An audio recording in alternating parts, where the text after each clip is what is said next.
Oke. Ya, sudah. Silakan Pak Friando. Ya, oke. Terima kasih Bu. Terima kasih atas kesempatan yang diberikan kepada saya. Perkenalkan, nama saya Wan Prianda Tampoma, disapanya Wawan. Saya dari Dinas Pertanian Kabupaten Morowali Utara, formasi penguji coba perbibitan dan perbenihan tanaman pangan. Kalau pendidikan S1 Pertanian Bu, Agroteknologi.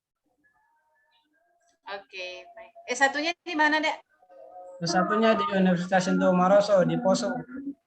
Oh, Poso. Baik. Ya. Sama Pak Rusduaib ya? Bukan Ya, ya? Oke, baik. Makasih Pak Wawan. Saya persilakan Ibu Rista. Ya, terima kasih Bu atas kesempatan. Selamat sore. Perkenalkan, nama saya Rista Puragombo, basic pendidikan sarjana matematika dari instansi Dinas Perikanan Daerah. Jabatan Analis Data dan Informasi. Terima kasih Bu. Oke, Bu Rista dari basic pendidikannya apa tadi? Sarjana matematika Bu. Esmat. Oke, sarjana. Di mana tuh ambilnya? Di Untat. Oh, di Untat. Matematika tapi masuk formasi Analis Data dan Informasi. di Dinas Perikanan. Oh, sama Bu Ani ya? Ya, Ibu Karyani. Mentornya? Mentornya Pak Sek, Pak Sekretaris. Ya. Baik, makasih Bu Rista. Bu. Silakan Ibu Pak Rahman. Pak Rahman dulu deh.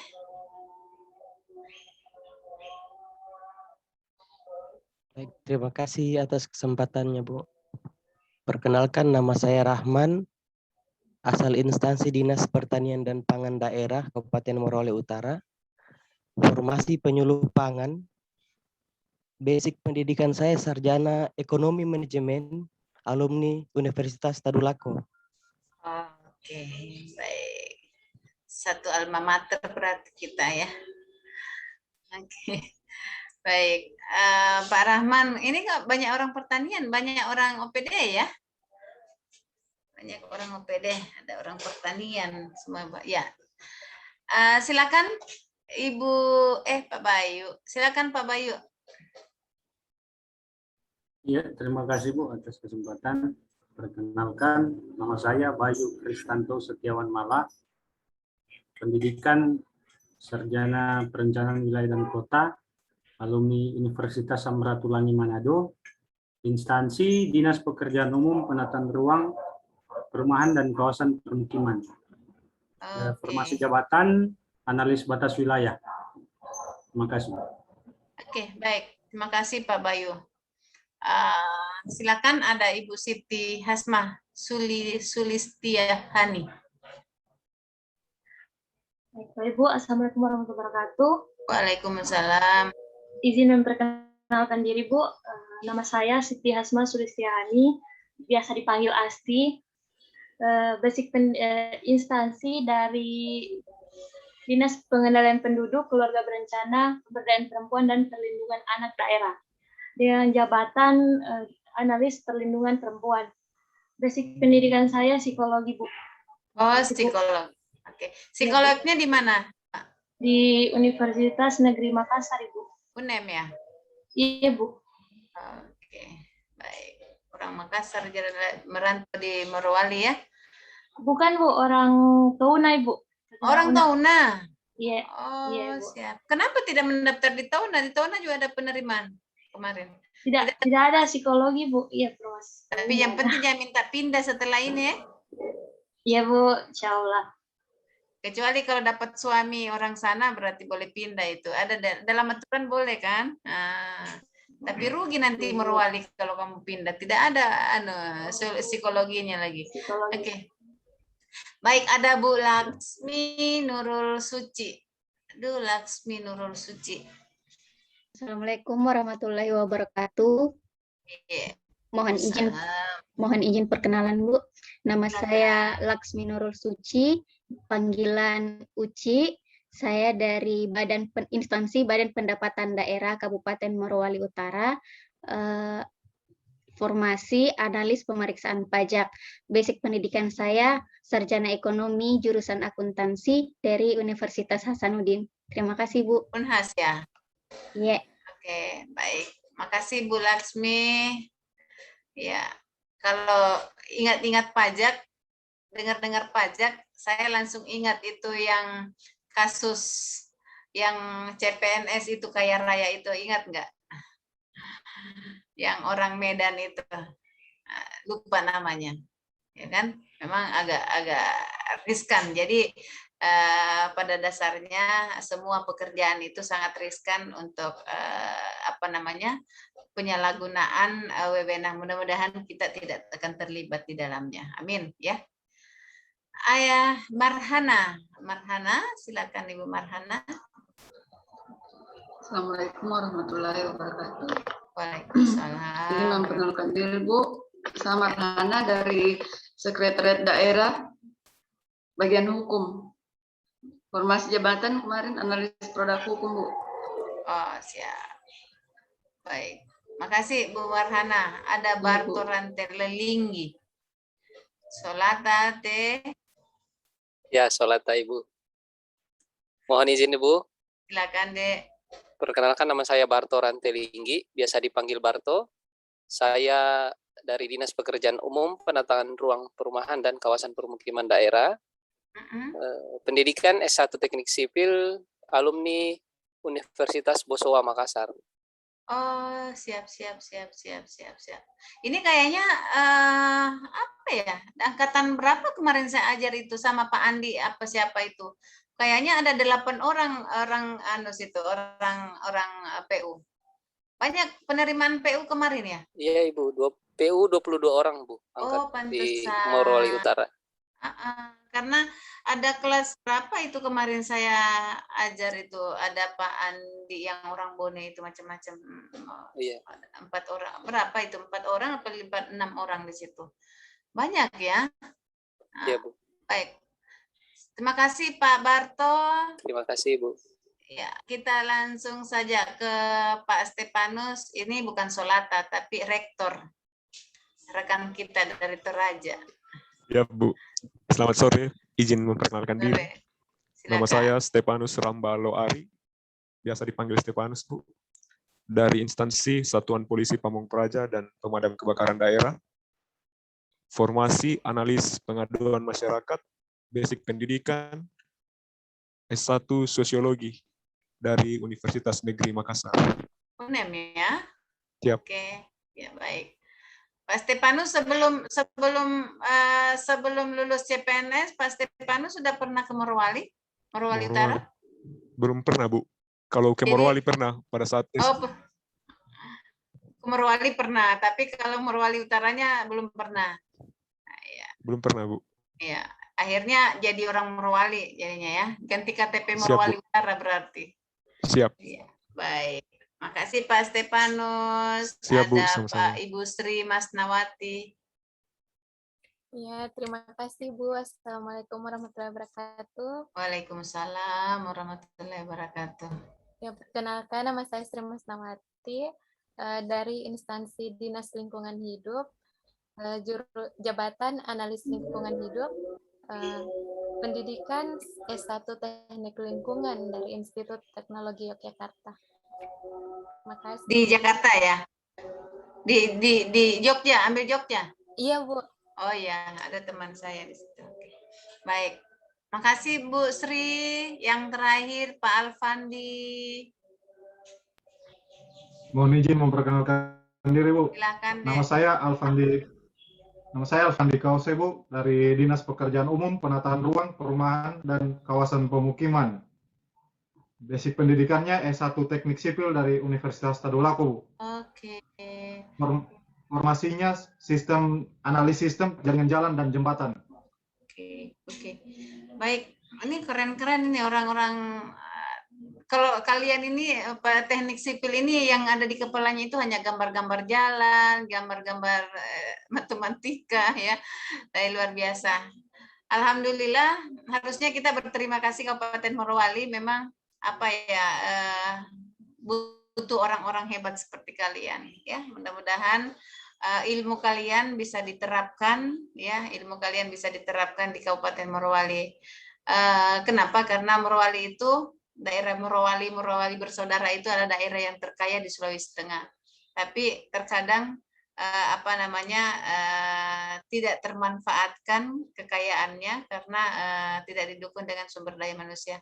Mudah-mudahan dengan kehadiran teman-teman ini, ya, kehadiran teman-teman ini akan dapat memberikan kontribusi untuk Kabupaten Morowali, khususnya jalan, karena setahu saya itu Morowali dulu itu perjalanan ke Morowali itu sebelum kalian ya 2000 berapa saya pergi 2000, mulai dari 2011 sampai 2019 itu saya sudah masih merasakan penyiksaan kalau ke Morowali, tapi sekarang katanya jalannya sudah bagus. Sebenarnya satu saja sih lubangnya, tapi temannya yang banyak.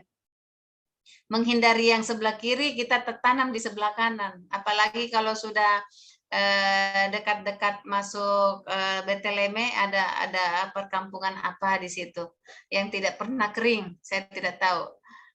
Kebetulan ada bimbingan saya, bimbingan saya kepala bidang kalian itu siapa lagi namanya itu, yang orang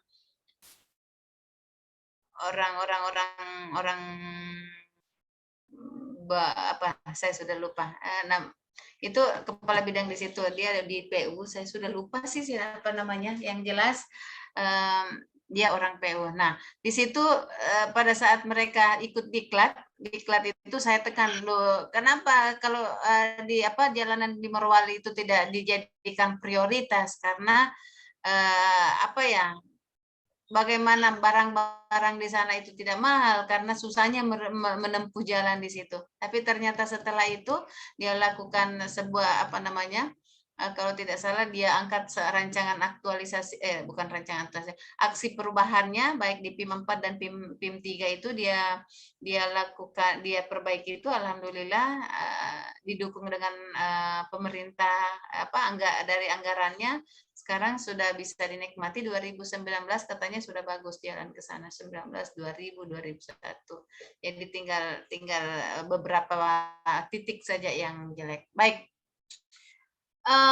Kita langsung saja ke pembimbingan adik-adik, bahwa pada dasarnya pertemuan kita ini saya hanya ingin mengetahui apa saja masalah-masalah yang menjadi yang menghantui ya, yang menghantui kalian selama ini. Karena kalau ada yang menghantui berarti sudah ada di dalam bayangannya bahwa karena ini sudah masuk ke agenda 4, berarti sudah ada bayangan bahwa ini yang akan diperbaiki.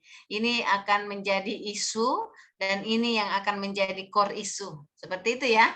Nah, olehnya itu saya mempersilahkan teman-teman, ada Ibu Laksmi dan lain-lainnya, atau Pak Bayu, saya ingin dengarkan satu-satu apa aja masalahnya, apa tugas pokoknya, dan apa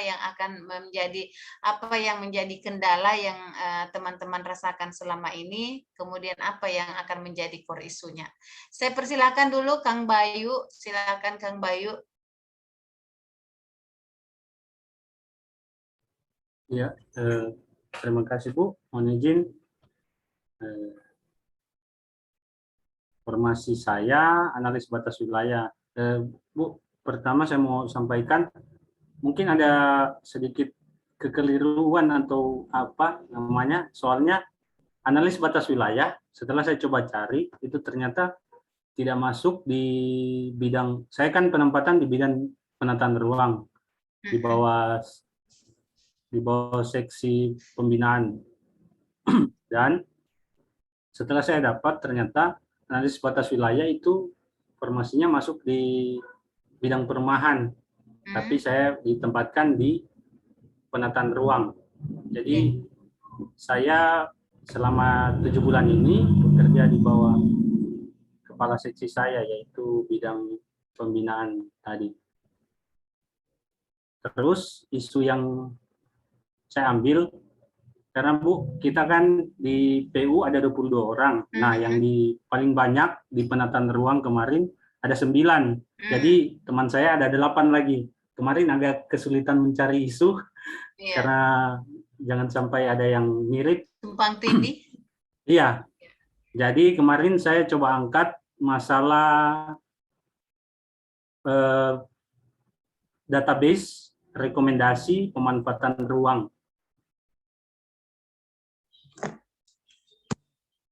Database rekomendasi pemanfaatan ruang.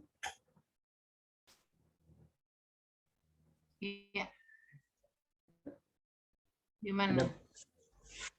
Adapun isu-isunya itu Bu, tunggu ya Bu, bentar saya.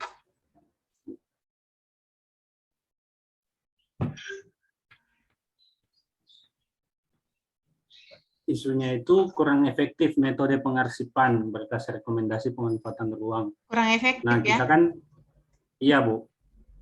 Kenapa Pak Bayu katakan kurang efektif? Karena selama ini, misalnya kalau di penataan ruang kan salah satu tupoksinya itu mengeluarkan rekomendasi pemanfaatan ruang.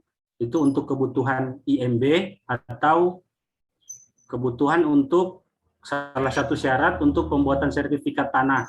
Jadi pemohon datang sebelum mengurus IMB di Dinas Perizinan, mereka salah satu syaratnya itu rekomendasi pemanfaatan ruang dari bidang tata ruang Dinas PU itu. Nah, halo Bu, kedengaran? Ya, kedengaran. Saya stabil. Oh ya. Dan salah satu isu yang ada itu kurang efektifnya metode pengarsipan, karena selama ini kemarin setelah permohonannya selesai, rekomendasinya keluar, arsipnya itu kayak tidak ada database satu yang menghandle semua, karena di bidang juga belum ada, salah satu alasannya itu karena belum adanya perangkat khusus untuk admin di bidang. Nah, jadi selama ini, karena kita kan banyak, jadi selama pembuatan rekomendasi, masing-masing orang mengurus, dibagi-bagi tugas, yang satu survei ke sana, satu survei ke sana. Jadi setelah selesai, berkasnya itu masih dipisah. Jadi kadang kebingungan kalau besok-besok keperluan mau cari arsip ini, rekomendasi yang atas nama ini, kita masih agak bingung begitu. Ya, kemarin siapa yang ini, siapa yang ini. Oke, baik. Berarti keteterannya di situ ya? Ya, sama kurang ada alur pelayanannya, masih kurang, kayak untuk pengurusan berkas itu belum jelas. Baik. Jadi saya bisa menarik kesimpulan bahwa lebih lebih penekanannya lebih ke pengarsipan dokumen, berkas bla bla bla itu. Nah, kemudian Pak Bayu ingin buat apa? Di situ saya rencana mau buat satu akun untuk ini Bu, akun entah pakai Google Drive atau media apa, untuk sebagai media database pengumpulan berkasnya, baik yang bentuk surat ataupun petanya. Oke, baik. Itu sih bagus Pak Bayu, cuman hampir semua peserta latsar sudah pakai Google Drive untuk menjadi dokumen. Ada nggak ide yang lain? Kemarin saya coba cari, ada satu aplikasi, tapi saya belum mengerti juga Bu, saya masih mencoba mau cari menggunakan, kalau tidak salah aplikasinya itu Kopiase kalau nggak salah Bu.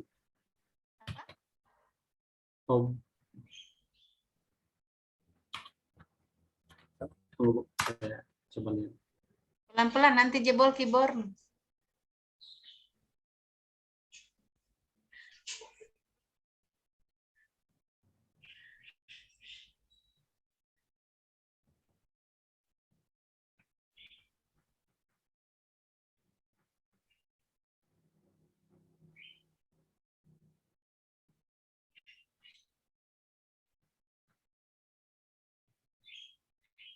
Optibase. Cara kerjanya gimana tuh yuk? Optibase.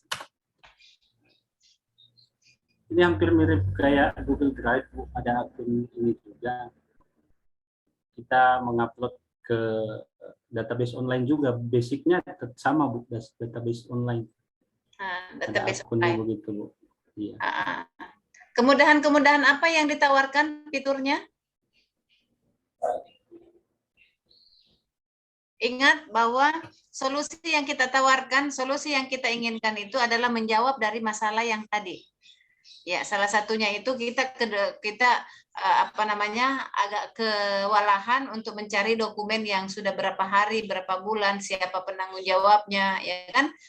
Seperti itu kan kondisinya, sehingga kita ingin bahwa memanfaatkan teknologi untuk memberikan kemudahan-kemudahan yang termasuk teknologi yang Pak Bayu tawarkan barusan. Nah, yang Ibu inginkan mau tahu bahwa kemudahan apa, seperti apa cara kerjanya, apakah di dalamnya itu bisa kita lihat bahwa misalnya pengurusan dokumen di daerah ini atas nama ini bisa nggak langsung diakses tanggal sekian, kemudian siapa penanggung jawabnya, bisa nggak diakses di situ?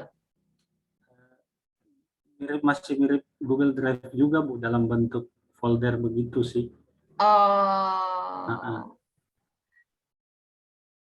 saya boleh kasih saran kalau kamu buat semacam sistem sederhana? Iya, boleh saya coba Bu.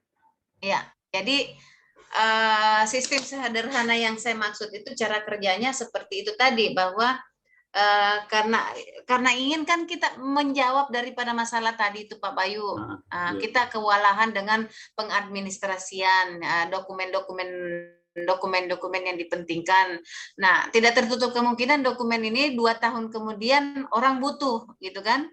Supaya ini tidak termakan dengan waktu, tidak termakan dengan dirinya. Olehnya itu kita menginginkan bahwa dokumen ini kita akan simpan dia berbentuk soft file yang ada dalam sistem. Jadi kalau misalnya kita pakai Google Drive itu kan sama saja dengan hanya mem-PDF-kan mem-PDF-kan mereka ini baru saya simpan di situ. Tetapi yang saya pengen itu, ya bukan saya sih yang pengen, ya karena karena ini kan tantangan untuk yang saya berikan Pak Bayu. Jika seandainya Pak Bayu bisa membuat semacam satu sistem yang mana sistem itu bisa Pak Bayu bisa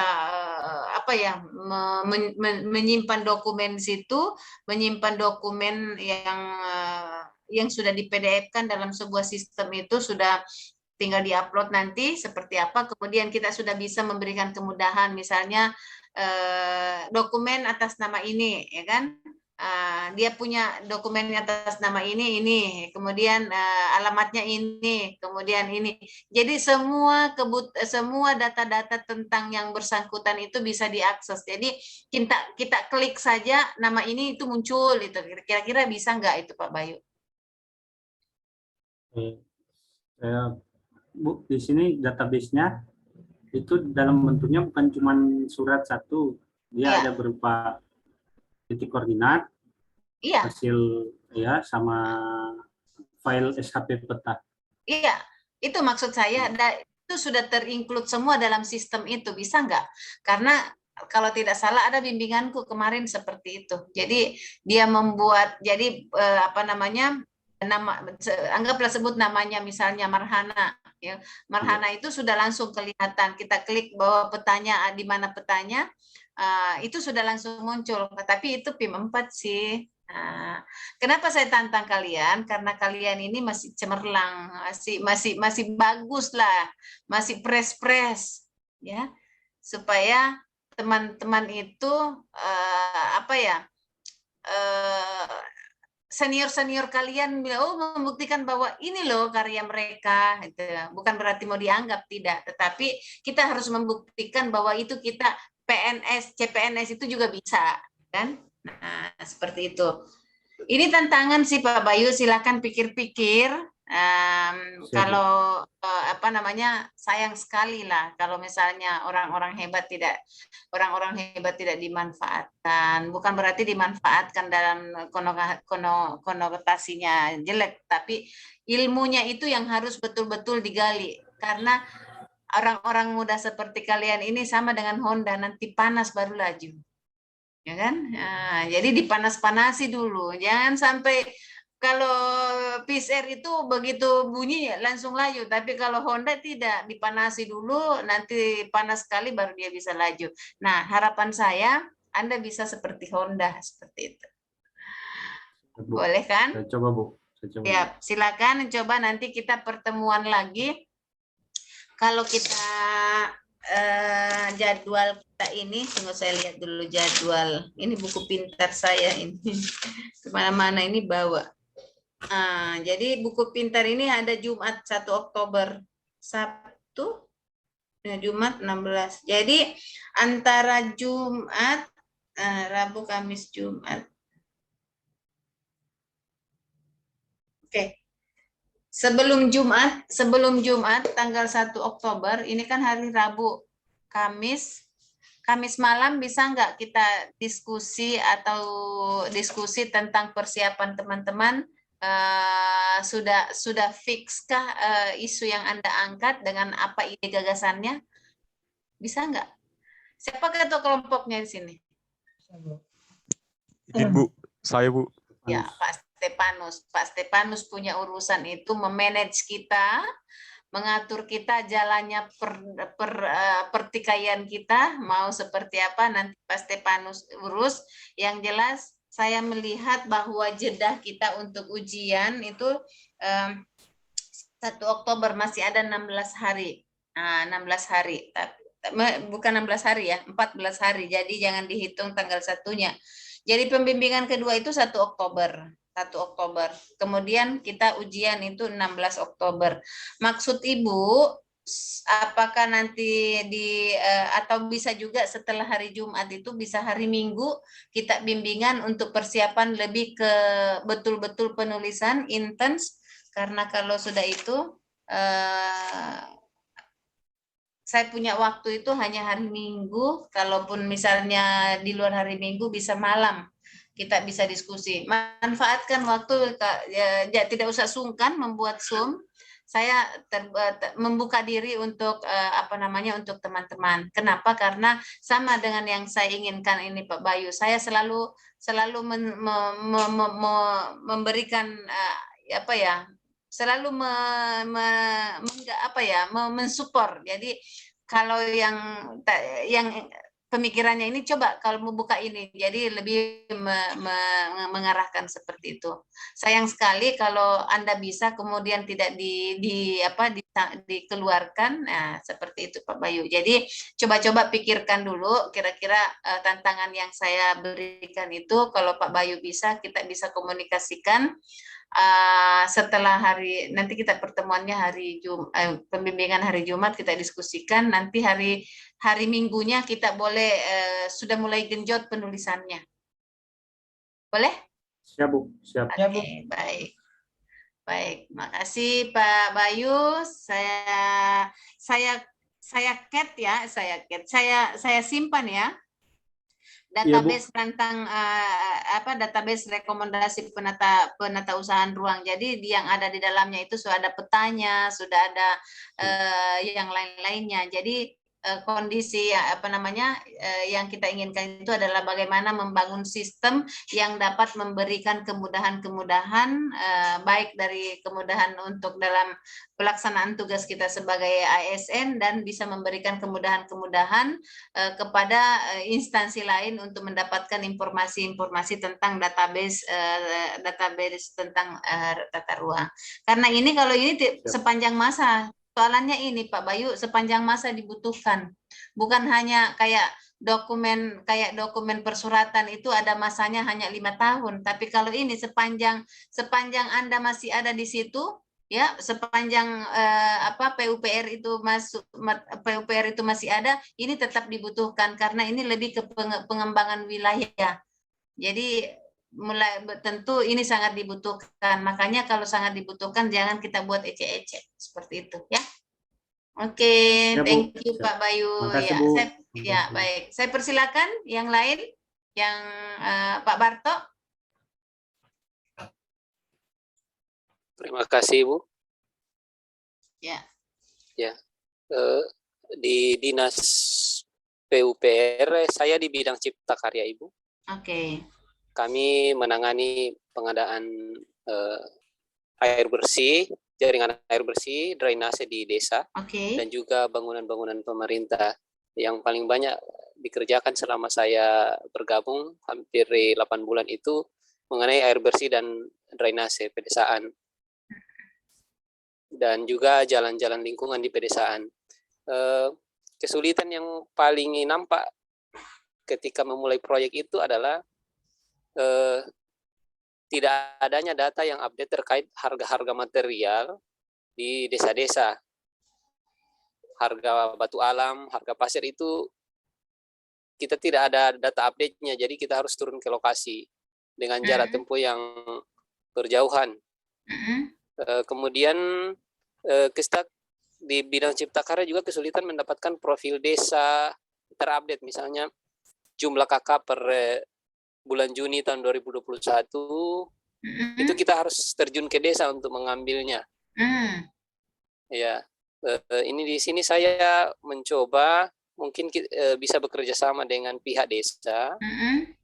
Mereka bisa membantu kita menggunakan Google Form, kita berikan linknya, mereka mengisi data, misalnya jumlah kakaknya, berapa yang belum memiliki septic tank, berapa yang belum memiliki kloset, itu harus diupdate setiap tahun karena ada program bantuan biasanya yang mensyaratkan misalnya harus misalnya berapa kakak di desa yang belum punya septic tank karena biasa ada bantuan septic komunal. Program air bersih juga biasa ditanyakan berapa kakak yang belum mendapatkan akses air bersih. Nah, itu yang kalau ada bantuan kita ditanya, kita harus lari dulu ke desa untuk bertanya, mengadakan survei langsung. Nah, dengan ini mungkin bisa dengan bantuan Google Form atau aplikasi lainnya nanti pihak desa mengisi, kita konfirmasi ke desa, mereka mengisi, kita tidak perlu turun ke desa. Jadi kita mengambil data yang mereka isikan, itu yang kita print atau kita serahkan ke pimpinan untuk menjadi bahan pertimbangan dalam program-program seperti itu, Ibu. Dan rencana itu yang Pak Barto mau angkat menjadi sebuah isu? Iya, Bu. Oke, lebih penekanannya database. Iya, Bu. Ya, pada dasarnya kalau database itu harusnya main di sistem aplikasi. Ya, iya. Kalau hanya berupa Google Form, itu pasti Google Form tidak semua juga orang bisa memanfaatkan, itu hanya sarana. Iya. Ya, tapi bagaimana database itu Anda bisa simpan, data simpan, apakah itu bisa dijadikan Google Form itu sebagai penyimpanan dokumen? Sejauh yang saya coba pelajari, artinya selama kita tidak menghapus akun kita, itu bisa tersimpan, Ibu. Ya, kalau jika seandainya akunnya dibajak orang misalnya, berarti itu bisa dimanfaatkan orang lain kan, seperti itu. Kita harus pikirkan dari sisi keamanannya juga. Iya. Oke. Pak Barto dengan Pak Bayu ini satu kantor kan? Satu kantor, Ibu. Ya, Bu. Tapi beda bidang. Beda bidang. Ya, beda. Beda bidang. Bagaimana kalau kalian itu nanti semua Pak Barto bikin sistem juga, Pak Bayu juga bikin sistem, sehingga nanti kemudian sistem itu akan Anda satukan nantinya menjadi produknya sebuah produk besarnya. Tapi ini bukan di rancangan aktualisasi ya. Produknya sebuah PUPR. Jadi semua data yang dibutuhkan itu baik dari data penata ruangnya, kemudian data sapi tanknya, semuanya ada, itu akan ada dalam suatu sistem.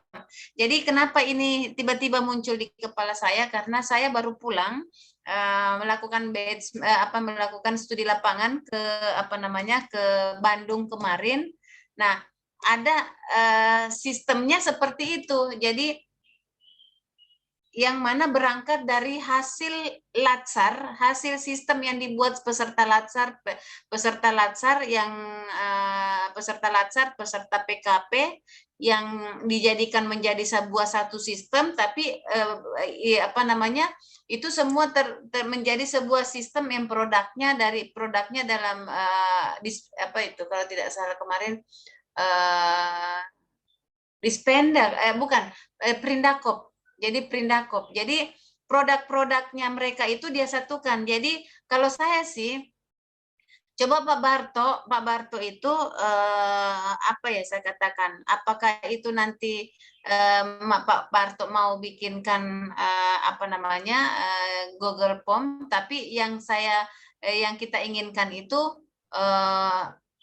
apa ya, dipikirkan juga dari segi keamanannya, dari segi kemudahannya, segi kemanfaatannya. Jangan sampai kita data-data yang kita ini juga nantinya akan mempersulit kemudian. Jadi sama dengan yang saya tawarkan tadi Pak Bayu, bagaimana kalau menawarkan data-datanya, boleh saja kalau saya sih Google Form sebagai sarana untuk mempermudah. Anda tidak perlu lagi turun, tetapi dengan data yang sudah Google Form itu yang sudah ada, Anda ini apa namanya masukkan integrasi ke sistem yang Anda siapkan sendiri. Jadi data yang dari sana itu yang dipakai Google Form, Bapak tidak usah menulis lagi, tetapi itu langsung terintegrasi dengan sistem yang Pak Barto bikin, sehingga kita menerapkan nilai-nilai efisien tadi, ya efisien waktu, lebih efektifnya, lebih inovatifnya. Jadi orientasinya yang kita lakukan ini adalah orientasi mutu. Jadi seperti itu sih kalau saya sih. Jadi saya kalau berbicara data pasti larinya ke sistem. Ya, banyak sih yang gratis, memang banyak yang gratis. Tapi gratis itu kayaknya dari sisi keamanannya karena tidak bisa terlalu tidak bisa terlalu dipercaya juga. Kenapa? Karena banyak orang berniat jahat menghack kita punya akun, sehingga dia bisa manfaatkan. Karena namanya datanya orang itu bisa saja. Nah, tapi tergantung Pak Barto mau seperti apa. Silakan juga memikirkan kira-kira bisa mengarah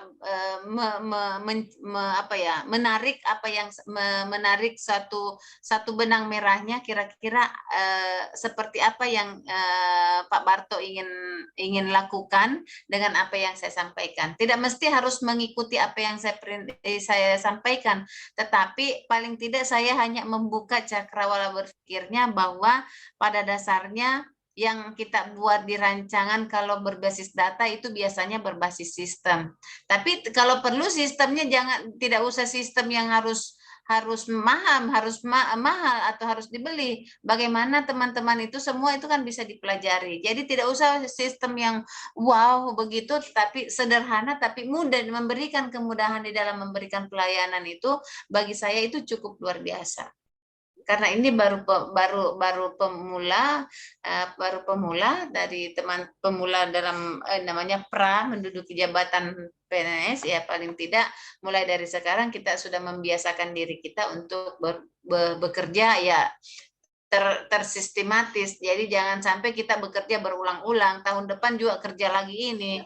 Jadi bagaimana kita menciptakan sebuah hal yang baru yang mana kemudahannya itu dia berkelanjutan gitu ya Pak Barto.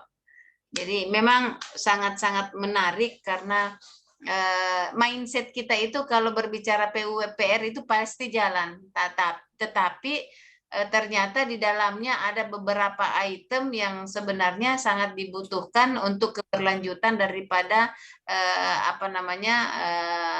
lebih keberlanjutan daripada daerah itu sendiri. Bagaimana dia membutuhkan data-data ini, seperti apa. Ya, seperti itu sih Pak Barto.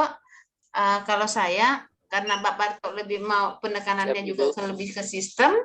Nah, jangan-jangan Pak Barto punya ide yang lain selain sistem Google Drive atau apa? Ada masalah kedua, Ibu, yaitu kami kadang kesulitan memperoleh lokasi pembangunan septik komunal. Septik komunal ini maksudnya satu tangki septik tank dipakai oleh 5 sampai 10 rumah. Tapi ini proyeknya sudah selesai berjalan pertengahan tahun, Ibu. Untuk kegiatannya mungkin saya tahun depan baru ada lagi. Tapi yang bisa dilakukan di sini adalah banyak orang takut rumahnya dijadikan lokasi pembangunan septic tank karena takutnya merusak suasana di situ karena aroma atau apa. Tapi sebenarnya tangki septik ini sudah menggunakan bakteri, jadi tidak akan berbau. Air buangannya pun sudah layak untuk dibuang ke saluran drainase. Tetapi mungkin yang mereka tidak menarik bagi mereka adalah apa keuntungan untuk mereka menjadikan tanah mereka sebagai lokasi pembangunan. Bisa kita tawarkan dengan desain.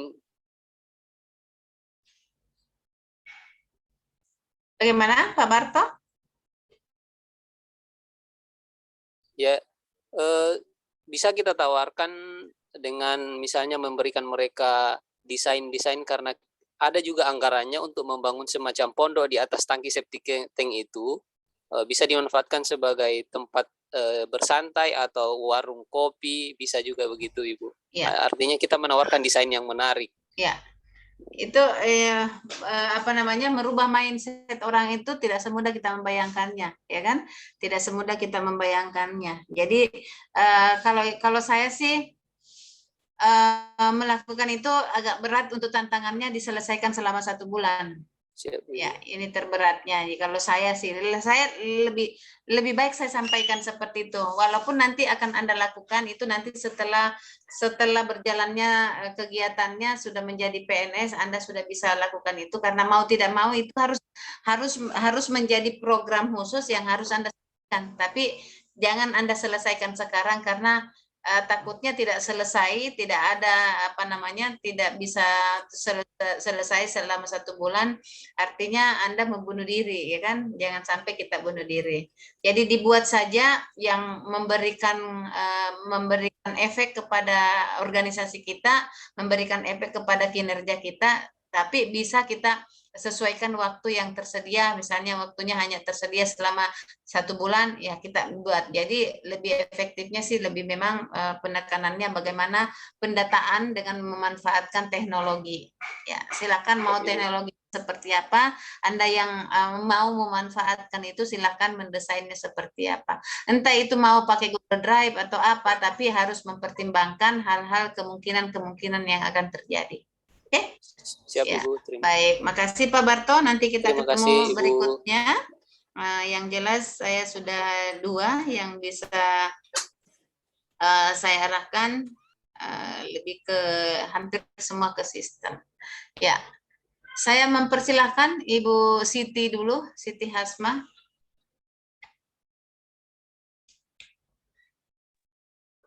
Baiklah Ibu, terima kasih atas kesempatannya.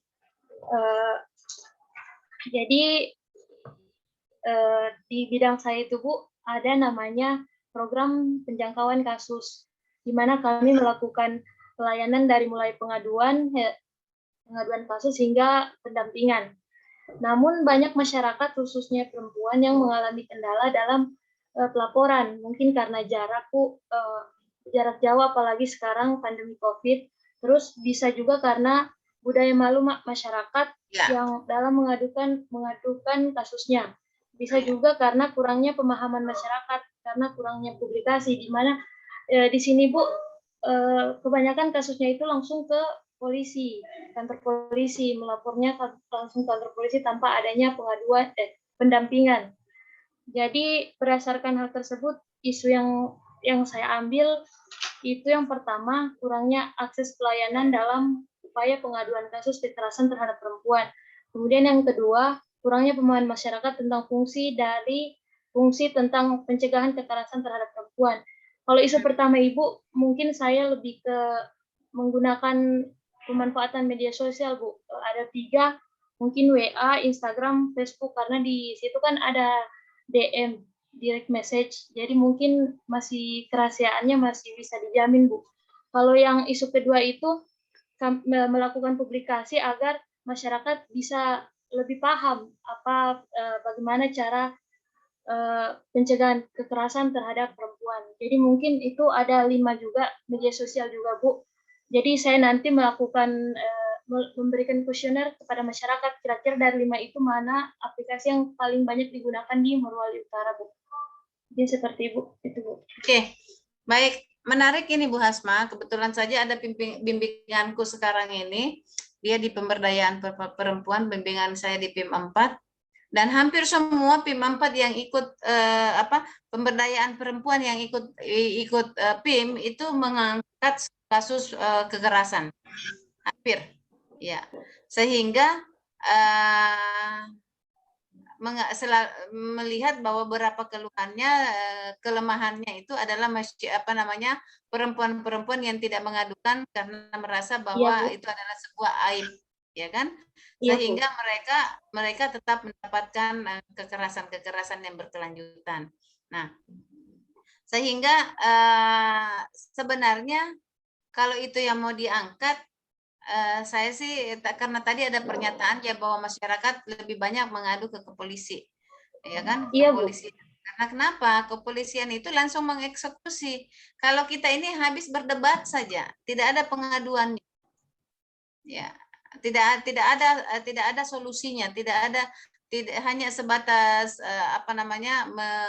mendiskusikan, tapi eksekusinya itu tidak ada efek yang harus yang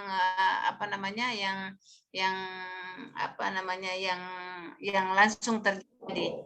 Nah, bagaimana kalau misalnya Ibu Hasma tadi ingin melakukan sebuah edukasi di medsos? Saya pikir itu juga sudah orang lakukan, Bu Hasma. Ya. Jadi kalau saya sih lebih setuju kalau Bu Hasma melakukan pendampingan secara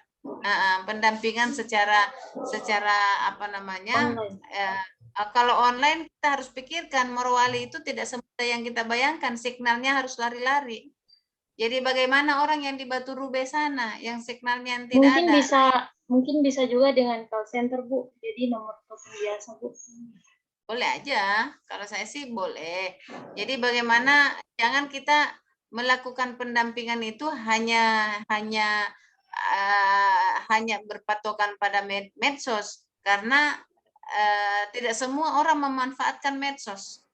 Tidak semua orang pakai FB, tidak semua orang pakai WA, ya kan?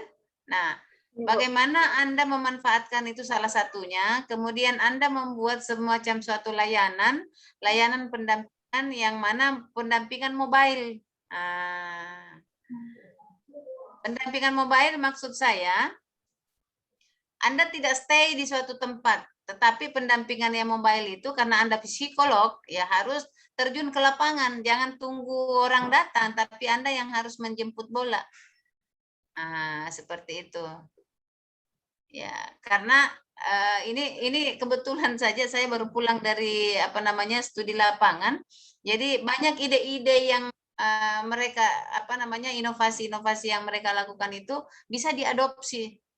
Ya, jadi salah satunya itu tadi pendampingan mobile itu kalau saya sih belum ada, walaupun pendampingan sudah ada, tapi pendampingan yang dilakukan itu hanya sekedar ada masalah kita dampingi gitu, masalah mereka datangi, tidak dia yang datangi kita terus kita siapkan pasti sarananya, tidak, tapi bagaimana kalau kita saat ini merubah mindset, kita pakai inversi terbalik, ya.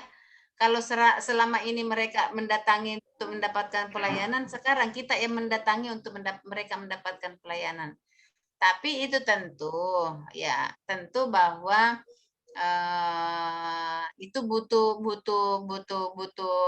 tenaga ekstra. Tapi saya pikir karena kita ini sudah siap mengabdi di mana saja, sudah siap mengabdikan diri memberikan pelayanan masyarakat, ya nggak apa-apa, kita rancang dulu. Nanti pelaksanaan berkelanjutannya nanti kita pikirkan lagi. Yang penting sekarang ini kita sudah merancang hal-hal apa yang harus kita bikin, seperti itu, Bu Rahma.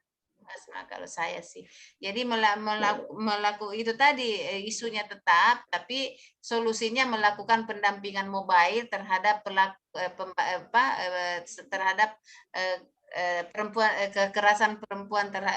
kekerasan terhadap perempuan. Jadi pendampingan mobile yang mana dalam hal ini dari bagaimana kita sebagai psikolog yang harus tahu betul-betul bagaimana jiwanya, bagaimana apa yang harus dilakukan. Kita dampingi mereka sampai tuntas, tapi itu tadi mobile, Ibu yang harus mendatangi mereka. Ibu, dalam sebenarnya sudah ada program yaitu pembentukan satgas di tiap daerah-daerah, Bu.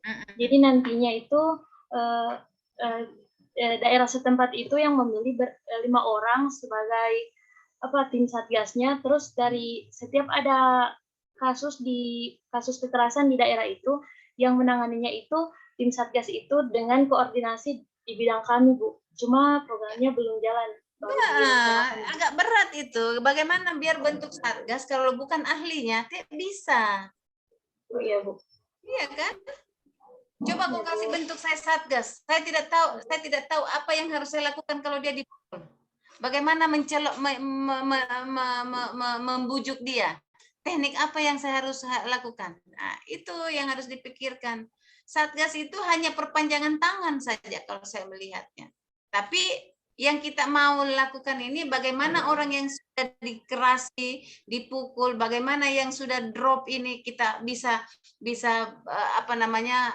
kita hadir untuk memberikan supaya dia bisa move on kembali, bisa bangkit kembali. Nah, itu sih sebenarnya yang kehadiran Ibu Hasma dalam hal ini. Jadi yang kita inginkan itu Satgas boleh tetap ada di sana. Satgas itu sebagai panjangan tangan, tetapi yang menjadi mobile itu, pendampingan mobile itu Bu Hasma hadir itu sebagai psikolog yang memberikan penguatan kepada yang korban gitulah. Nah, seperti itu. Gimana Bu Hasma? Baik Bu, nanti saya konsultasikan juga ke mentor Bu. Oke, silakan konsultasikan dengan dengan mentornya. Mudah-mudahan tapi nanti Bu Hasma itu mengutarakan, jangan mengutarakan dari bahwa betul dari, tapi ada ide-ide yang Bu Hasma itu yang bisa maksudnya bisa masuk akal sesuai dengan kondisi di lapangan. Ya, oke. Baik. Terima kasih, Bu. Baik, terima kasih. Masih ada? Siapa lagi? Pak Stefanus? Siap, Bu. Kita berakhir jam berapa ya? Ya, 3:30. 3:30? Iya, Bu. Sudah habis kayaknya ya? 4:30. 4:30. 5:30, Bu. 2 JP. 5:30. Kasih tahu sedikit Wawan korupsi nanti kita, bukan korupsi uang, korupsi waktu kita. Ya, silakan Pak Stefanus. Izin Bu. Silakan deh.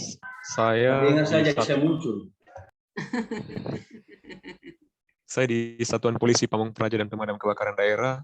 Ya. Bagian analis pengaduan masyarakat, Bu. Tapi selama 7 bulan ini saya diperbantukan di bagian sekretariat, Bu, di kepegawaian dan perencanaan.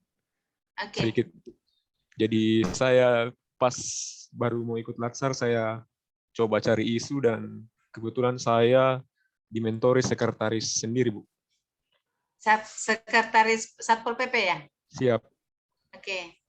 Kami berbincang, Bu, dan kan saya bagian pengaduan masyarakat, Bu. Baru saya bertanya, apakah di Satpol ini ada pelayanan pengaduan begitu, Bu? Dan yang saya temukan, Bu, tidak ada. Dan selama ini pengaduan yang masuk itu lewat Facebook di Morowali Utara itu, Bu, ada namanya info kejadian Morowali Utara, info Morowali Utara, dan info-info pengaduan itu didapat dari situ. Jadi saya mengutarakan ke mentor bahwa saya ingin membuat media layanan pengaduan begitu, Bu. Tapi kalau itu sudah ada di info Morowali Utara, untuk apa Bapak buat lagi? Kan biasa, Bu, kalau di info kejadian Morowali Utara itu kan ada masalah memang yang biasa ditanggapi orang banyak, lalu postingannya ada yang di paling atas, Bu. Kalau biasa-biasa saja, biasa tenggelam dia, Bu, karena info di situ banyak, Bu. Bukan cuma... Berarti Pak Stefanus, Saya mau tanya, yang menjadi pokok persoalannya Pak Stepanus yang menjadi aduan itu apa saja? Apakah yang termasuk miras, apakah pedagang kaki lima, atau dan yang lain-lainnya? Seperti apa? Semua Bu yang melanggar peraturan daerah, dan yang terbanyak itu Bu, yang miras, pedagang kaki lima, sama tambang Bu. Tidak berizin begitu Bu. Oke. Yang sering ditemukan. Nah, kemudian kalau ada pengaduannya, nanti Pak Stepanus sebagai Satpol PP, tindak lanjutnya apa Pak Stepanus? Setelah itu Bu, saya akan buat form pengaduan begitu Bu, untuk diteruskan ke bidang terkait Bu. Kebetulan di tempat kami ada 2 bidang terkait. Oke. Bidang peraturan daerah, peraturan bupati dan sumber daya alam, dengan ketertiban umum Bu. Oke. Jadi nanti hasil dari laporan itu kami teruskan langsung ke bidang terkait. Entah itu langsung ke kepala bidang atau langsung ke eksekusinya gimana? Eksekusinya apa tuh Pak? Kalau misalnya ketahuan bahwa dia melanggar, terus kita mau apakan? Itu masuk di ranahnya Pak Stepanus atau hanya Pak Stepanus menyiapkan wadahnya saja? Kalau eksekusinya bukan saya Bu, mungkin di tingkat kepala seksi. Kalau saya cuma bagian pengaduan saja. Siap. Saya pikir kalau bicara pengaduan, termasuk solusinya itu ada sama Pak Stepanus. Siap. Bukan hanya mengumpulkan aduan, kemudian apa itu? Meneruskan. Harusnya tidak seperti itu, karena kalau yang begitu kan akan rancu juga. Tapi bagaimana aduan ini? Pak Stepanus menyiapkan sebuah aduan apalah ya, aduan apa, dan Bapak tinggal bekerja sama dengan lintas sektor. Nanti Bapak akan hadirkan whole of government di dalamnya, ya kan? Misalnya betul bukan Bapak yang eksekusi, tetapi di dalam aduan itu Bapak sudah memikirkan kalau dia dia melanggar misalnya perda sekian, apa efeknya gitu lah. Kalau misalnya hewan berkeliaran di taman kota misalnya, apa efeknya? Itu apa kira-kira? Jadi bukan hanya pengaduan toh Pak Stepanus, tapi sudah ada bentuk eksekusi. Contoh saya berikan, ada yang di PU itu bimbingan kemarin. Jadi salah satu yang dia buat itu adalah memetakan jalan rusak yang ada di Pak siapa lagi bimbinganku itu saya sudah lupa. Jadi jalan-jalan yang rusak, jalan-jalan yang ada di Morowali itu kan menjadi tugasnya. Jadi dia harus data itu berapa ukuran berapa lebarnya, berapa panjangnya, sehingga itu menjadi bahan data untuk penganggaran berikutnya. Nah, kalau tidak salah Pak Rafa, Pak siapa itu? Ada nggak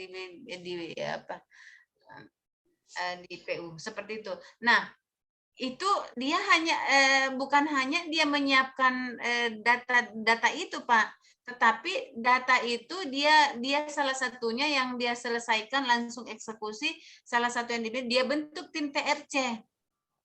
Ya, dia bentuk tim TRC yang mana kalau misalnya dia misalnya dapat misalnya di jalan perjalanan ke Beteleme misalnya.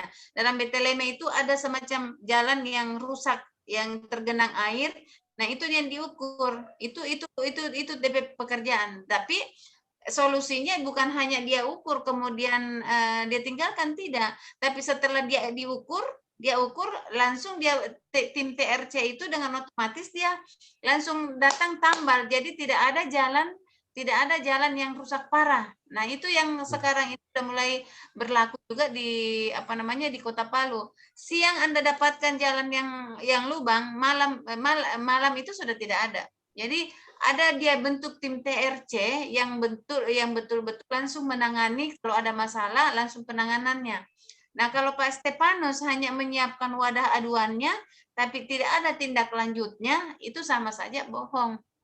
Seperti itu Pak Stepanus. Jadi Jadi bagaimana kalaupun bukan ranahnya Pak Stepanus, tinggal Pak Stepanus koordinasi, kolaborasi dengan lintas sektor, apakah dari kepolisian, apakah dari bidang tertentu, atau dari dinas lingkungan, apalah, yang penting yang mana berhubungan langsung dengan masalah yang terjadi, itu Bapak sudah bisa bangun komunikasi di situ, sehingga begitu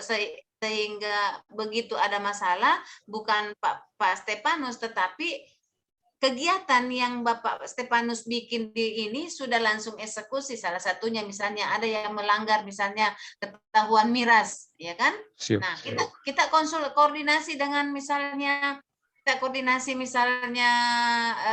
tokoh masyarakat, nah kan?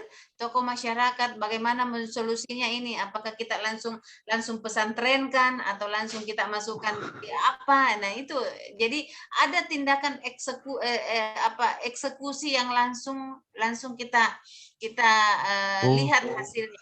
Berarti follow up begitu ya Bu, dari masalah itu yang di follow up sampai di mana ujungnya. Meskipun bukan kita eksekusi, tapi kita ada di pengaduan itu, maksudnya sampai tuntas begitu.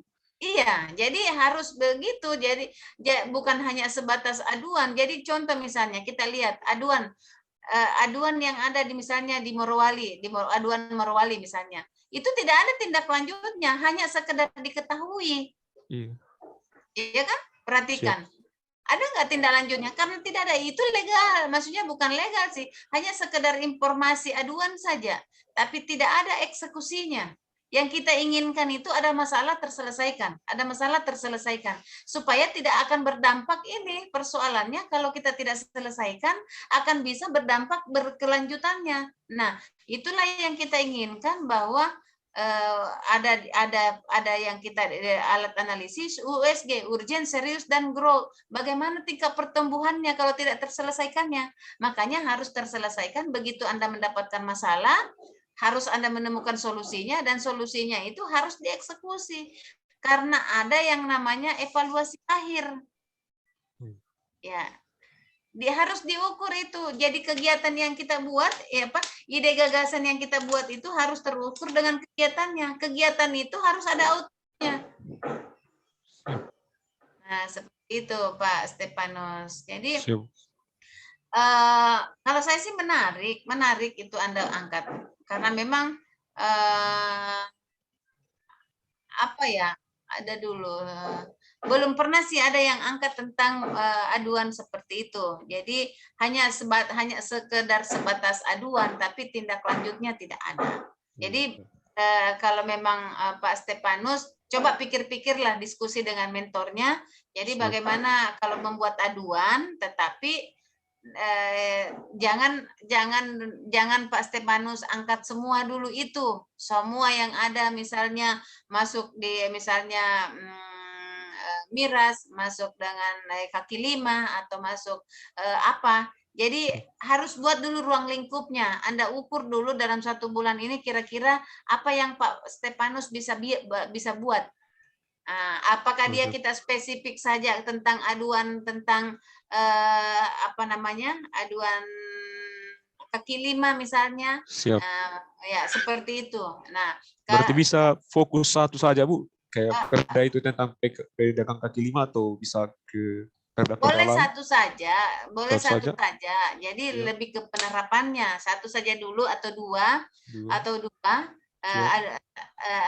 Aduan. Jadi bentuk aduannya boleh siapa saja, tapi yang diselesaikan menjadi fokus yang kita selesaikan itu paling tindak lanjutnya itu kita bikin 2 saja dulu, karena untuk membingkai jangan sampai ini sangat agak dituntut bahwa terselesaikan semua. Tidak, bentuk aduannya kita bisa menerima aduan apa saja. Tetapi yang menjadi bahan eksekusinya itu yang mana menjadi fokus yang akan kita selesaikan ini. Apakah bentuk aduannya saya tidak tahu aduan apa saja, tapi yang setahu Satpol PP itu yang mengatur tentang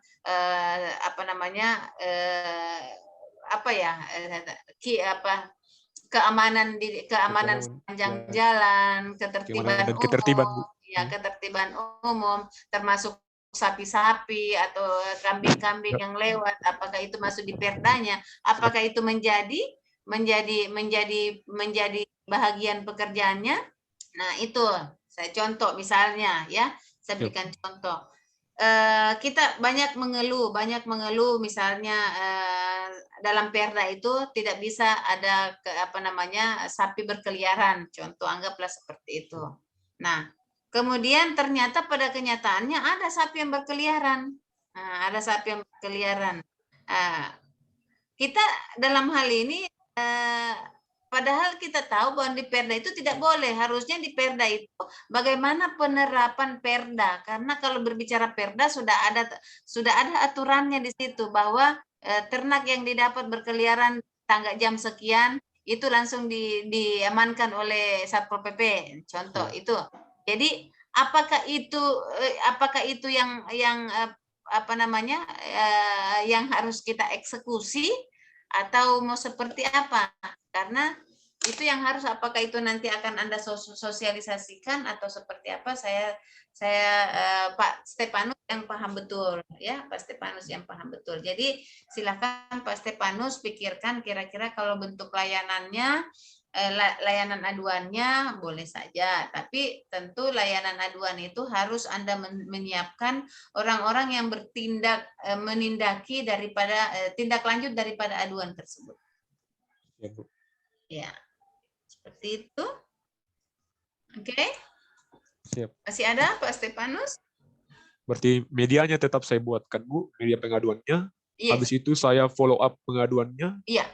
Baru nanti tinggal dispesifikkan pelanggaran perda apa yang akan dijadikan yang diangkat, begitu, Bu? Iya, betul. Pelanggaran nanti pelanggaran tinggal kita memainkan itu pelanggaran yang masuk di bidang apa. Ya, nanti pelanggarannya kan setiap perda kan masing-masing punya aturan di situ. Nanti tetap dari aduan itu Bapak tinggal melihat, oh dia melanggar aturan ini misalnya. Nah, eksekusinya apa? Bentuk tim eksekusi. Nanti Bapak bikin bentuk tim eksekusi di situ. Oh, siap, Bu. Ya, jadi bentuk eksekusi yang saya maksud itu libatkan orang-orang yang ada di dalamnya. Jadi bukan hanya aduan, tapi ada tim dalam kegiatan kita itu membentuk aduan, ya kan? Kemudian bentuk tim satgas atau tim eksekusi dalam pelanggaran daripada perda itu. Jadi yang mana kalau tentu yang kita libatkan termasuk kepolisian atau termasuk Babinsa atau apalah yang punya peran, bahkan dinas terkait misalnya kalau dia berbicara tentang berbicara tentang ternak atau misalnya berarti dia larinya kemana. Nah, seperti itu. Nanti Pak Stepanus pikirkan, saya hanya mengutak-atik cara berpikirnya saja Pak Stepanus. Mudah-mudahan kacau. Siap. Itu yang saya harapkan. Kalau kacau berarti berpikir, tapi yang saya takutkan kalau tidak kacau berarti tidak berpikir. Siap, Bu. Berarti pakai SK ini, Bu, kalau bikin satgasnya? Iya, harusnya seperti itu bukti fisiknya dong. Oh, siap, Bu. Karena semua yang kita buat itu harus ada dokumennya, ada bukti fisiknya. Bukti fisik inilah yang kita perlihatkan di hadapan penguji bahwa ini misalnya ada pembentukan satgas. Mana pembentukan satgasnya? Oh, ini SK-nya. Berarti Anda poinnya beda. Ya kan? Oh, siap. Beda itu. Yang Anda bentuk setiap kegiatan, setiap output yang Anda bikin itu harus ada dokumentasinya, ada bukti fisiknya. Jangan sampai Anda bilang saya menyusun RP, ya, saya menyusun mendata, tapi hasil datanya tidak ada. Nonsen itu. Dianggap itu tidak betul itu. Oke? Jadi sama membentuk satgas. Tapi mana SK satgas mana coba? Siapa yang tanda tangan? Nah, seperti itu. Jadi semua output daripada kegiatan kita ini harus ada dokumennya. Siap, Bu. Bisa Pak Stepanus? Siap, Bu. Ya, mudah-mudahan teracak-acak pikirannya Pak Stepanus. Ya kan? Siap, Bu. Oke, baiklah kalau begitu. Siapa lagi?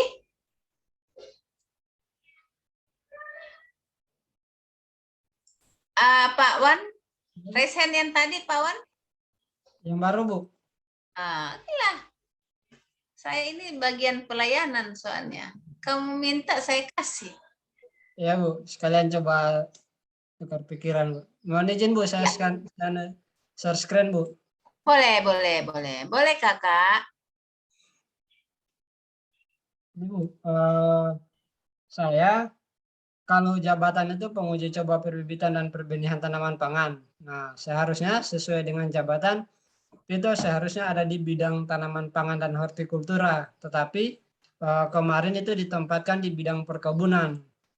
Nah, tetapi karena sudah koordinasi dengan pihak BKD, jadi saya harus kembali ke bidang yang seharusnya, Bu. Ya, sehingga isu yang saya angkat itu yang berkaitan dengan jabatan saya. Nah, kemudian untuk mentor itu dibawahi langsung oleh kepala bidangnya, karena kepala seksinya bukan rumpun bidang ilmu pertanian, jadi langsung dibawahi oleh kabitnya, karena kabitnya juga punya pengalaman sebagai penyuluh pertanian. Nah, kemarin saya sudah coba koordinasi konsultasi dengan mentor, jadi dari hasil konsultasi itu ada 4, Bu, 4 core isu utamanya itu yang menjadi masalah utama untuk di bidang perbenihan, khususnya pada tanaman padi. Nah, dari 4 itu saya coba kemarin analisa dengan APKL. Nah, dari hasil analisa APKL-nya itu yang menjadi prioritas di situ yang nomor 3, kurangnya pengetahuan petani terhadap penangkaran benih padi. Itu ya hasil APKL-nya. Kemudian saya coba mencari masalahnya.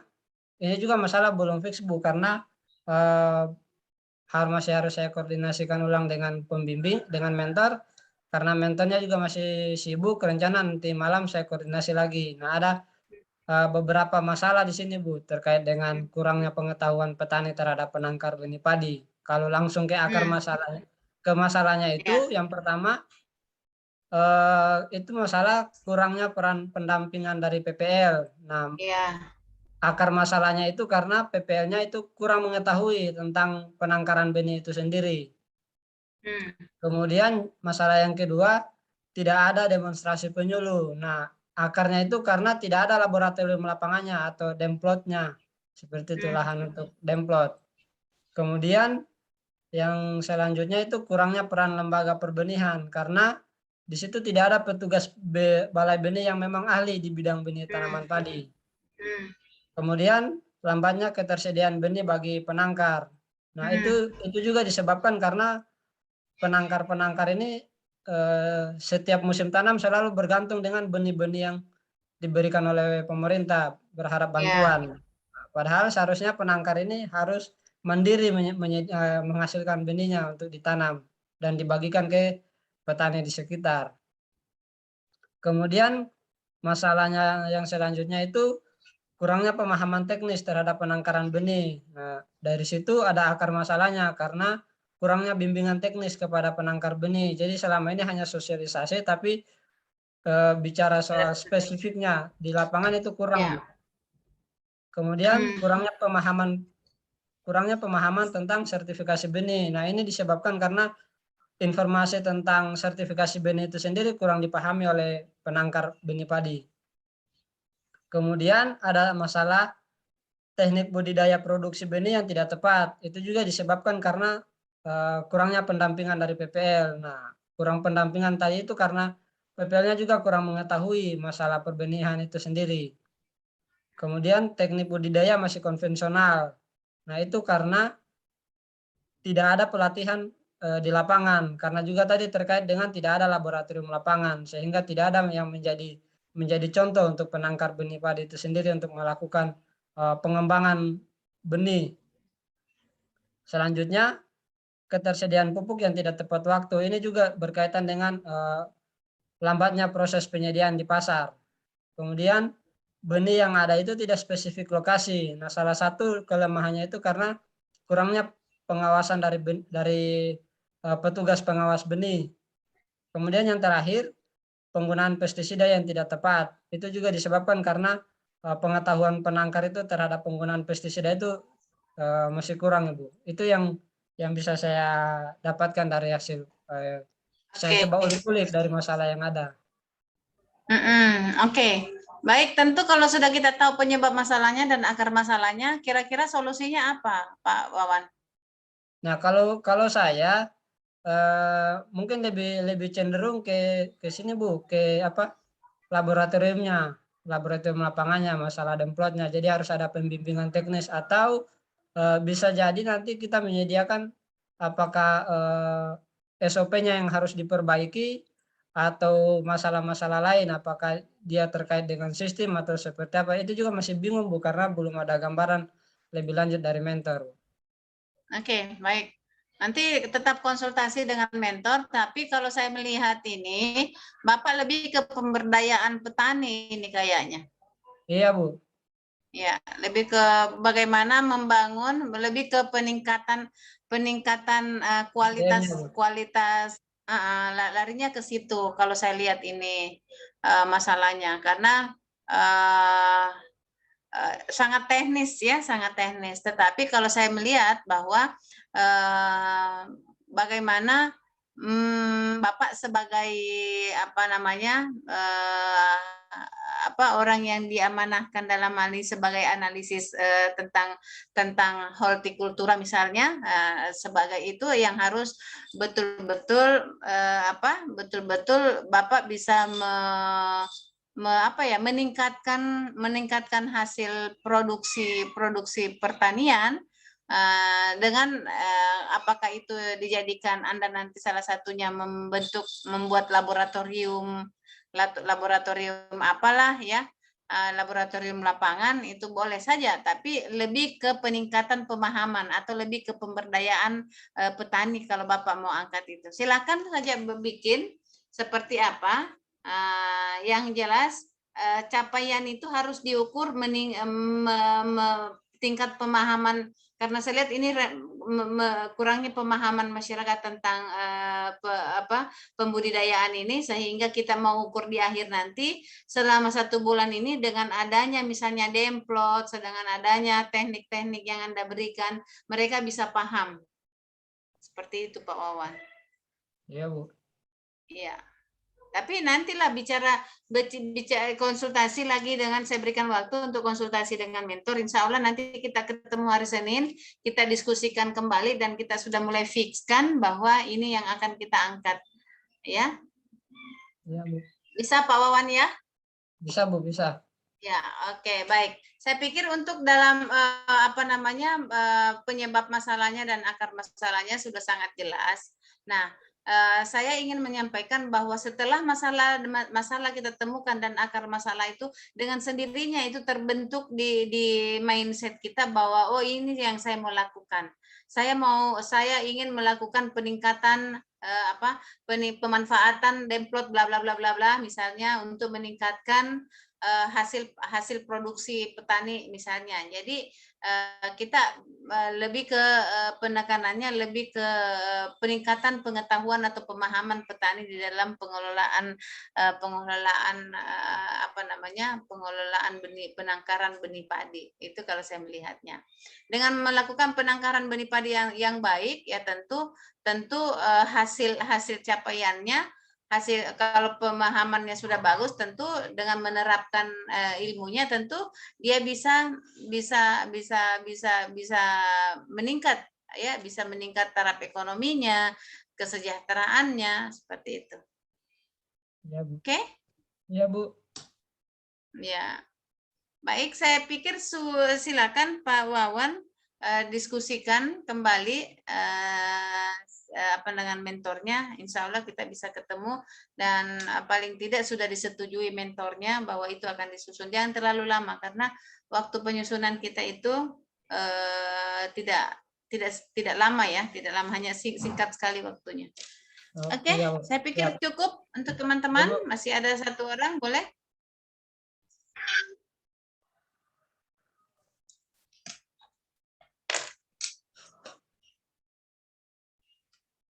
Oke, silakan Pak Rahman. Terima kasih atas kesempatannya, Bu. Di sini saya sebenarnya saya ingin meminta pendapat dari Ibu sebenarnya. Karena saya ini bingung sendiri dengan masalahku sendiri, Bu. Aku ya, Bebe. Saya ini kan sebenarnya penyuluh pangan, Bu. Penempatannya sebenarnya harusnya di bidang prasarana dan penyuluhan. Tapi pas kemarin di dinas saya ditempatkan di bidang tanaman pangan dan hortikultura, Bu, di seksi pengolahan hasil. Katanya sesuai dengan basic ilmu saya, manajemen, Bu, manajemen pemasaran. Jadi setelah kemarin saya sudah dapat masalah kemarin di pengolahan. Masalahnya itu kan tiap tahun itu setiap ada pelatihan pengolahan hasil itu hanya berakhir pada pelatihan pengolahannya itu saja. Tidak ada pendampingan produknya itu sampai ke pengemasan atau sampai ke pemasarannya. Jadi saya angkat itu. Jadi pas kemarin sebelum Latsar, saya sama Pak Wan Priando Tampo makan sama-sama itu ditempatkan di bidang yang berbeda saya sama Pak Wan ini. Ya. Jadi kita konsultasi ke BKPSDM, Bu, kemarin. Masalah mentor. Jadi disarankan kemarin harus kembali ke itu, jabatan semula.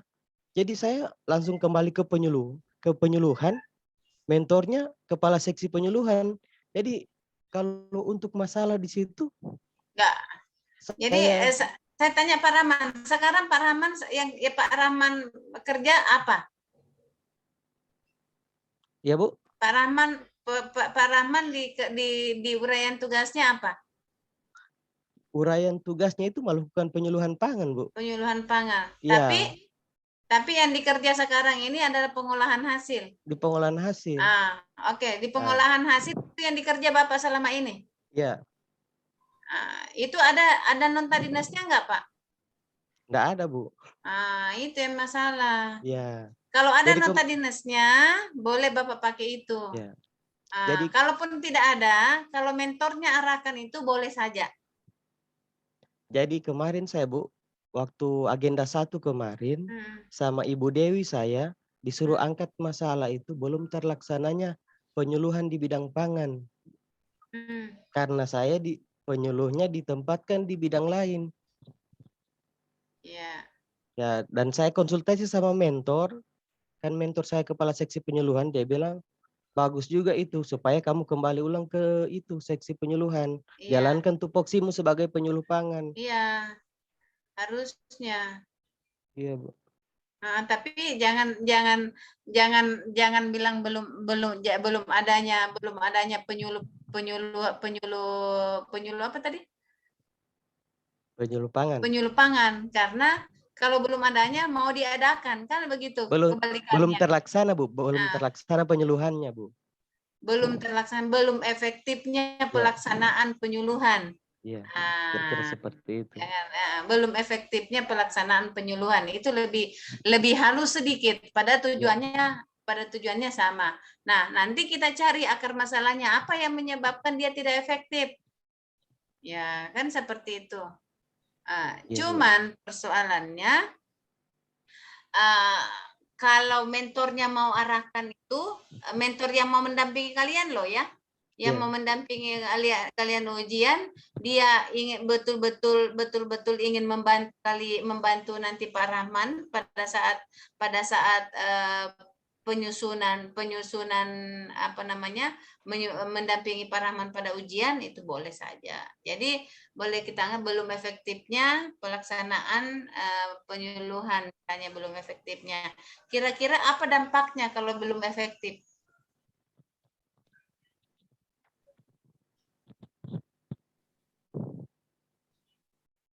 Pak Rahman, apa dampaknya? Apa dampaknya kalau penyuluhan itu tidak efektif?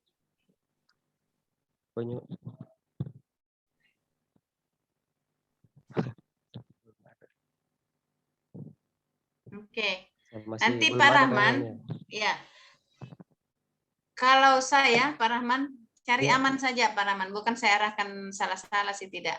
Tapi kalau memang mentornya mengarahkan sebagai tugas pokoknya, tugas yang Bapak kerjakan selama ini, tentang pengolahan hasil, silahkan saja, tidak jadi masalah. Karena itu yang menjadi kerjanya Pak Rahman selama ini. Daripada Bapak memaksakan ambil sebagai penyuluh, terus Bapak belum tidak tahu kondisinya, akhirnya Bapak mengarang bebas, sama saja itu diri Bapak.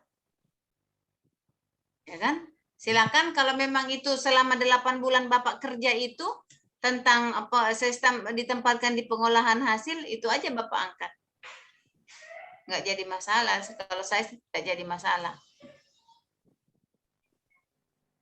Iya. Ya, tidak usah diperdebatkan, tidak mau seperti apa, susun saja seperti itu, sepanjang ada mentornya nanti mau mendampingi Pak Rahman, itu sudah cukup. Ya. Daripada baru sekarang mau cari-cari isu, orang sudah mau di langit, Pak Rahman masih di bumi. Ya, Bu. Nah, kalau saya, tapi kembali sih ke mentornya. Kalau memang mentornya mau sekali lagi kembali ke mentor. Coach itu hanya mengikuti selera peserta. Ya. Tapi itu yang saya tekankan, jangan berusaha, hidup ini tidak boleh terlalu kaku, ya. Santai saja. Jangan, itu nanti membuat tua, belum waktunya tua, akhirnya tua umur, boros wajah, irit angka. Kalau kita ini irit muka, boros di angka. Ya Pak Rahman, santai saja, tidak usah terlalu tegang, nikmati saja. Kalau merasa itu yang mempersulit, coba cari solusinya. Ada saja solusinya. Saya sudah kasih solusi. Kalau solusinya Anda agak keberatan menemukan isu di penyuluh, jangan angkat. Kembali ke laptop. Solusinya itu. Kan bagaimana mau dilakukan itu? Sedangkan menjadi tugas pokok yang saya dibebankan pekerjaan saya selama ini. Nah, salah satunya nanti mentor yang menguatkan pada saat ujian. Yang mendampingi Bapak itu aman sudah Pak Rahman, bikin saja. Tidak usah terlalu lama berpikir. Semakin silau nanti jidatnya Pak Rahman kalau masih banyak berpikir. Oke. Iya, Bu. Santai saja, nikmati hidup ini. Tidak ada badai pasti berlalu. Oke. Saya pikir untuk teman-teman ada masih banyak yang belum. Jadi saya begini saja, yang belum pemaparan, belum menjelaskan, itu silakan menyesuaikan apa yang saya sampaikan terhadap teman-teman. Jadi mulai insya Allah pertemuan kita di luar daripada jadwal, kita bertemu hari Minggu, walaupun nanti hari Jumat kita tetap ada coaching, tapi paling tidak coaching itu membahas lagi teman-teman yang belum. Kemudian di hari Minggu itu sudah saya kasih sistem penulisannya. Saya kasih bagaimana menemukan isinya, bagaimana apa di latar belakang itu apa isinya, kemudian apa yang kita tuliskan, ya. Nah, saya anggap bahwa di pertemuan besok itu di hari Jumat itu sudah matang dengan masalah-masalah dengan solusi-solusi yang teman-teman ingin jadikan rancangan. Hari Minggu itu tinggal penulisan, saya kasih format penulisannya, insya Allah kita hanya pertemuan 4 kali, 5 kali itu sudah cukup. Oke? Sebelum saya close statement, ada yang ingin mau bertanya? Oke, silakan Pak Alpandi. Izin bertanya Bu, berarti kami yang belum ini nanti di hari Jumat atau ada sesi lagi kita buka di luar? Boleh, saya buka, silakan buka saja Zoom. Kalau mau sebelum Jumat, boleh. Sebelum Jumat, apakah besok malam? Boleh, ya. Atau jangan hari ini, saya ngos-ngosan hari ini karena dari Jakarta tadi malam jam 3 subuh, tinggalkan rumah itu jam 11 malam, jadi sampai sekarang sedikit agak porsir tenaga. Jadi kalau bisa besok juga boleh, saya lihat jadwal saya sampai jam berapa besok ya, saya lihat dulu. Besok hari apa ya? Rabu ya, Kamis. Ya. Kamis sudah. Kamis saya ada jam 10. Kemudian Kamis 7 umpan balik toli-toli. Oh bukan. Kamis 30 September ada umpan balik 27. 7.30.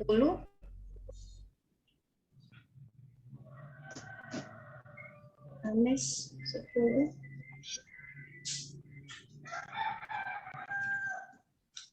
Boleh sore besok. Boleh sore, saya mengajar besok sampai jam 3, jam 3, jam 2. Boleh sore jam 4 itu buka saja Zoom, bisa kita diskusi. Mau jam 4 atau setengah 5 atau apa terserah. Buka saja room Anda buat yang cari yang yang gratisan ya, gratisan bisa ada itu gratis. Nanti Pak Stepanus memfasilitasi teman-teman atau yang lain yang punya keahlian, silakan. Saya tinggal diundang, saya masuk. Ya. Iya, Bu. Oke. Kita memanfaatkan waktu karena biar hari Jumat itu kita bisa bahas yang lain, Bu, karena semakin banyak kita berbincang kan kerangka berpikirnya kita semakin terbentuk. Siap. Kan, Bu? Jadi betul. Ya, betul Pak Alfandi. Tapi pada dasarnya saya pikir ini tidak terlalu berat karena yang kita mau angkat ini adalah masalah-masalah yang ada dalam organisasi kita. Insya Allah besok buka saja Zoom, undang saya, kirimkan saja linknya, nanti insya Allah saya masuk, tapi agak sore. Karena saya mulai jam 7 sampai jam 1 sampai jam 3 itu full. Agak ada 9 jam besok. Ya, Izin, Bu. teman-teman ya. Siap. Ada kontak yang bisa dihubungi, Bu, nomornya. Oh ya. Supaya kami undang nanti. Iya. Boleh nanti kita bikin grup juga 0852 Siap. 4129 Siap, Bu. 5671. Siap. Terima kasih, Bu. Baik.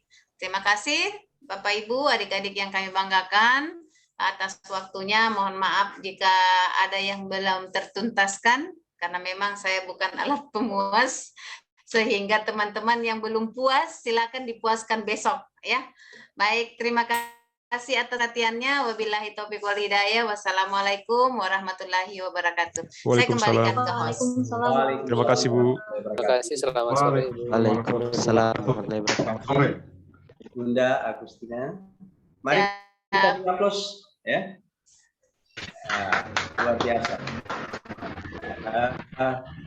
Harapan tentunya apa yang telah disampaikan tadi oleh Ibu Agustina bisa bermanfaat untuk menjadi bahan kita ya, rekan-rekan, tahapan pembelajaran berikutnya. Karena waktu juga sudah menunjukkan waktu dan sudah lewat sedikit. Ya.